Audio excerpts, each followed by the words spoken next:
ಇವತ್ತು ನನಗೆ ಒಂದೇ ಶೋರೂಮ್ ಅಲ್ಲಿ 2 ಕಾರ್ ಡೆಲಿವರಿ ಶೂಟ್ ಬುಕ್ ಆಗಿತ್ತು.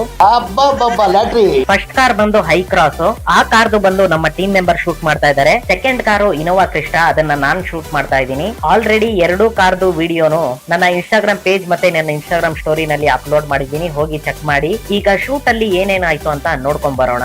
ಶೋರೂಮ್ ಲೊಕೇಶನ್ ಬಂದು ಯಲಂಕ ಹತ್ರ ಇರೋ ಹುನ್ಸ್ಮಾರಹಳ್ಳಿ ವಿವಾ ಟೊಯೋಟೋ ಕಾರ್ ಶೋರೂಮ್. ನಾನು ಶೋರೂಮ್ ಹತ್ರ ಎಂಟ್ರಿ ಆಗ್ತಾ ಇದ್ದಂಗೆ ಕ್ಯಾಮ್ರಾ ಗೇಮ್ ಅನ್ನ ಸೆಟಪ್ ಮಾಡ್ಕೊಂಡು ಶೋರೂಮ್ದು ಔಟ್ ಸೈಡ್ ಬೋರ್ಡ್ ಎಲ್ಲ ಶೂಟ್ ಮಾಡ್ಕೊಂಡೆ. ಕಾರ್ದು ಶೂಟ್ ಮಾಡೋಣ ಅಂತ ಹೋದೆ, ಅಲ್ಲಿ ನೋಡಿದ್ರೆ ನನ್ಗೆ ಶಾಕ್ ಆಯ್ತು.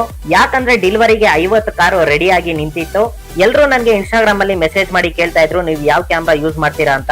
ನಾನು ಯೂಸ್ ಮಾಡ್ತಾ ಇರೋ ಕ್ಯಾಮ್ರಾ ಸೋನಿ FX3. ಈ ಕ್ಯಾಮ್ರಾ ಬಂದು cinema line camera.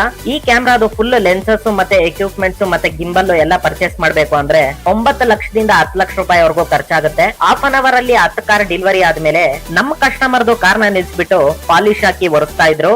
Showroom staff ಅಂತೂ ತುಂಬಾನೇ ಟೆನ್ಷನ್ ಅಲ್ಲಿದ್ರು. ಯಾಕಂದ್ರೆ ನಾನು ಕಸ್ಟಮರ್ ಗೆ ಮುಂಚೆನೆ ಹೇಳಿದ್ದೆ ವಿಡಿಯೋ ಶೂಟ್ ಮಾಡಕ್ಕೆ 2 ಅವರ್ಸ್ ಟೈಮ್ ಬೇಕು ಅಂತ. ಹಾಗಾಗಿ ಶೋರೂಮ್ ಸ್ಟಾಫ್ ಇವತ್ತು ನೋಡಿದ್ರೆ 50 ಕಾರ್ ಡೆಲಿವರಿ ಇದೆ, ಇವ್ರಿಗೆ ಹೆಂಗೆ ನಾವು 2 ಅವರ್ಸ್ ಟೈಮ್ ಕೊಡೋದು ಅಂತ ಟೆನ್ಷನ್ ಅಲ್ಲಿದ್ರು. ಅಷ್ಟೊತ್ತಿಗೆ ಶೋರೂಮ್ ಹತ್ರ ಕ್ಲೈಂಟ್ ಇನೋವಾ ಕ್ರಿಸ್ಟಾದಲ್ಲೇ ಎಂಟ್ರಿ ಆದ್ರು. ಕಾರ್ನ ಪರ್ಚೇಸ್ ಮಾಡೋದಕ್ಕೆ ಅವ್ರ ಫ್ಯಾಮಿಲಿ ಪೂರ್ತಿ ಬಂದಿದ್ರು. ನಾನು ಅವ್ರ ಎಲ್ಲರನ್ನು ಲೈನ್ ಆಗಿ ನಿಲ್ಸಿ ಶೋರೂಮ್ ಒಳಗಡೆ ಎಂಟ್ರಿ ಆಗೋದೆಲ್ಲ ಶೂಟ್ ಮಾಡ್ಕೊಂಡೆ. ಕ್ಲೈಂಟ್ ಕತ್ಗೆ ಗೋಲ್ಡ್ ಚೈನು, 4 ಬೆರಳಿಗೆ 4 ಉಂಗ್ರ, ಸ್ಪೆಕ್ಸ್ ಎಲ್ಲ ಹಾಕೊಂಡು ಫುಲ್ ಹೀರೋ ತರ ಕಾಣಿಸ್ತಾ ಇದ್ರು. ಸರ್ಗೆ ನಾನು ಸೆಕೆಂಡ್ ಕೊಟ್ಬಿಟ್ಟು ಒಂದು ಉಂಗ್ರನ ಎಳ್ಕೊಳೋಣ ಅಂತ ಹೋದೆ. ನನ್ನ ಮಕ್ಕಳು ಒಂದೊಂದಲ್ಲ. ಆದ್ರೆ ಏನ್ ಮಾಡೋದು, ಉಂಗುರುಗಳೆಲ್ಲ ಫುಲ್ ಟೈಟ್ ಆಗಿ ಹಾಕೊಂಡ್ಬಿಟ್ಟಿದ್ರು. ನಾನು ಅವ್ರ ಫ್ಯಾಮಿಲಿ ಮೆಂಬರ್ಸ್ ಡಿಸ್ಕಷನ್ ಮಾಡ್ತಾ ಇರೋದನ್ನೆಲ್ಲ ಶೂಟ್ ಮಾಡ್ಕೊಂಡೆ. ಅಷ್ಟೊತ್ತಿಗೆ ಶೋರೂಮ್ ಸ್ಟಾಫ್ ಬಂದು ಎಲ್ರಿಗೂ ಜ್ಯೂಸ್ ಕೊಟ್ರು. ನಾನು ಅಷ್ಟೊತ್ತಿಗೆ ಡೆಲಿವರಿ ಕೌಂಟರ್ ಹತ್ರ ಹೋಗ್ಬಿಟ್ಟು ಕಾರ್ದು front face, back side, car ಒಳಗಡೆ ಹೋಗಿ ಕಾರ್ದು ಇಂಟೀರಿಯರ್ಸ್, ಮೀಟರ್ ಕಂಪ್ಲೀಟ್ ಎಲ್ಲ ಶೂಟ್ ಮಾಡ್ಕೊಂಡೆ. ಅಷ್ಟೊತ್ತಿಗೆ ಶೋರೂಮ್ ಸ್ಟಾಫ್ ಬಂದು ಪೇಪರ್ಸ್ ಗೆ ಸಿಗ್ನೇಚರ್ ಹಾಕ್ಸ್ಕೊಂಡು ನಾನು ಅದನ್ನೆಲ್ಲ ಶೂಟ್ ಮಾಡ್ಕೊಂಡೆ. ಕ್ಲೈಂಟ್ ಕಾರ್ನ ನೋಡೋದಕ್ಕೆ ತುಂಬಾನೇ ಕ್ಯೂರಿಯಾಸಿಟಿಯಿಂದ ವೇಟ್ ಮಾಡ್ತಾ ಇದ್ರು. ಕ್ಲೈಂಟ್ ಬಂದು ಕಾರ್ ಮೇಲೆ ಇರೋ ಸ್ಕ್ರೀನ್ ನ ಓಪನ್ ಮಾಡಿದ್ರು. ಕಾರ್ನ ನೋಡ್ತಾ ಇದ್ದಂಗೆ ಕ್ಲೈಂಟ್ ತುಂಬಾನೇ ಹ್ಯಾಪಿ ಆದ್ರು.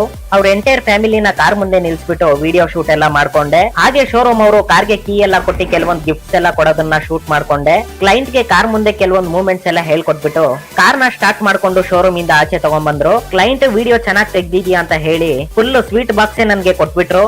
ಅಷ್ಟೊತ್ತಿಗೆ ಮಳೆನೂ ಅಷ್ಟೇ ತುಂಬಾ ಜೋರಾಗಿ ಬಂದ್ಬಿಡ್ತು. ಕ್ಲೈಂಟ್ ಹೊಸ ಕಾರ್ನ ಪೂಜೆ ಮಾಡ್ಸೋದಕ್ಕೆ ಶೋರೂಮ್ ಇಂದ ಆಚೆ ತಗೊಂಡೋದ್ರು. ನಾವು ಇದನ್ನೆಲ್ಲ ಶೂಟ್ ಮಾಡ್ಕೊಂಡು ಡೈರೆಕ್ಟ್ ಆಗಿ ಸ್ಟುಡಿಯೋಗೆ ಬಂದು 2 ಅವರ್ಸ್ ಅಲ್ಲಿ 2 ಕಾರ್ ಡೆಲಿವರಿದು ಎಡಿಟಿಂಗ್ ಎಲ್ಲ ಕಂಪ್ಲೀಟ್ ಮಾಡಿ ಈ 2 ಕಾರ್ ಔಟ್ಪುಟ್ ನನ್ನ ಇನ್ಸ್ಟಾಗ್ರಾಮ್ ಪೇಜ್ ಮತ್ತೆ ನನ್ನ ಇನ್ಸ್ಟಾಗ್ರಾಮ್ ಸ್ಟೋರಿ ನಲ್ಲಿ ಹಾಕಿದೀನಿ, ಹೋಗಿ ಚೆಕ್ ಮಾಡಿ. ನೆಕ್ಸ್ಟ್ ವಿಡಿಯೋದಲ್ಲಿ ನಾವು ಮೀಟ್ ಆಗೋಣ. ಅಲ್ಲಿ ತನಕ ಬಾಯ್.